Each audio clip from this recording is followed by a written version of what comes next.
Ladies and gentlemen, welcome back to the Bills bunker. And that's right, as you can see, looks a bit more professional here. Gotta shout out my girlfriend for that amazing Christmas gift. I hope you all had a happy holidays. I mean, I did. We are division champions for the first time since 1995, and the New England Patriots are officially eliminated from playoff contention for the first time since 2008.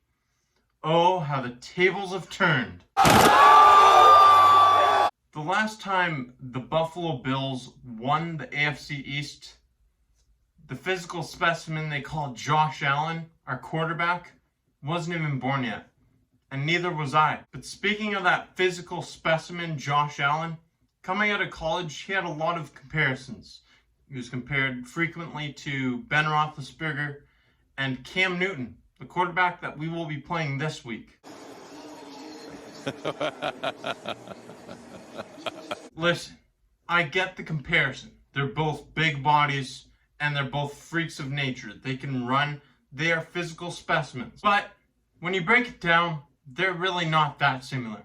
Just look at how they attempt to recover their own fumbles. Cam Newton decides not to dive in there and backed away from it.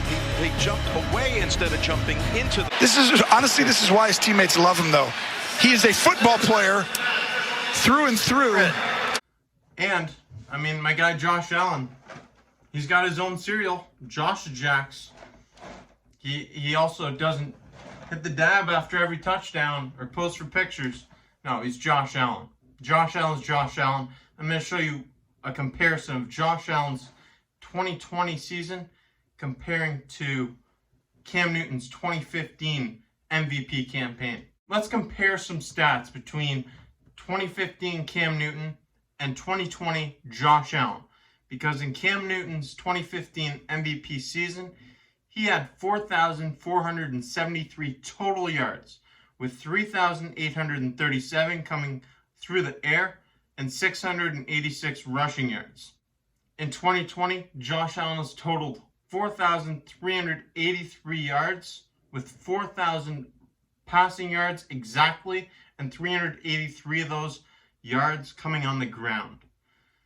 Cam Newton had 45 total touchdowns, 35 of which were passing, and 10 were rushing.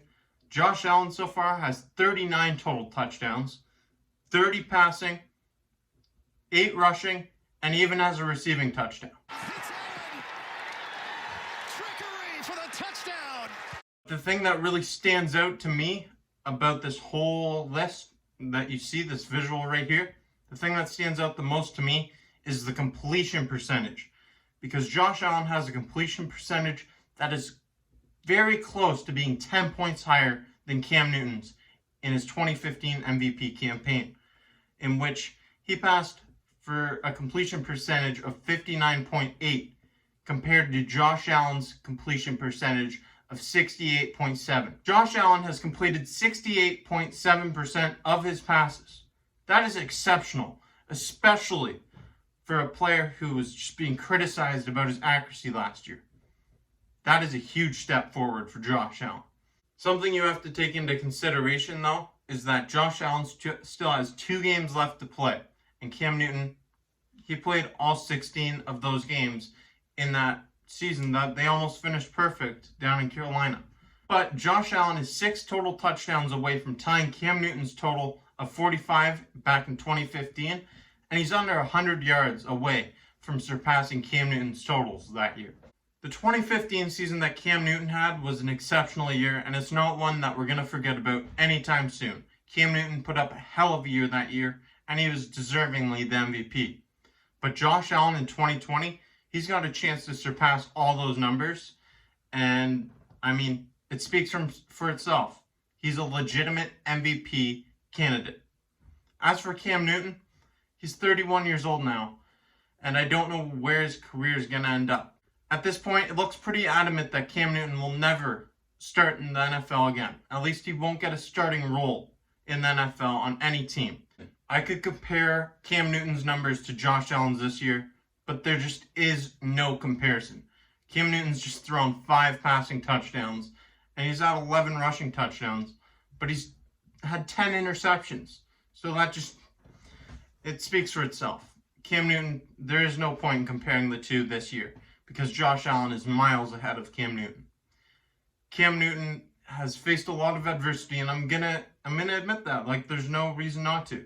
He's faced a lot of adversity. A new team, a new system, and subpar receivers in a pandemic season. That's difficult. Plus, the fact that he's been recovering from all these injuries, and injuries have really derailed his career. That's why I don't see Cam Newton being the starting quarterback for a team next year. He'd be lucky to be in a backup role. That's just my analysis for Cam Newton. But as for Josh Allen, the future's bright for that guy. And the future is bright in Buffalo. I'm excited to see what the playoffs bring for this team and what the next couple of years bring, because Josh Allen, he's a physical specimen. That's all I've got for this comparison video. I hope you guys enjoyed this. Make sure you stay tuned for more great content coming out on the Bills Bunker. I'll see you guys next time.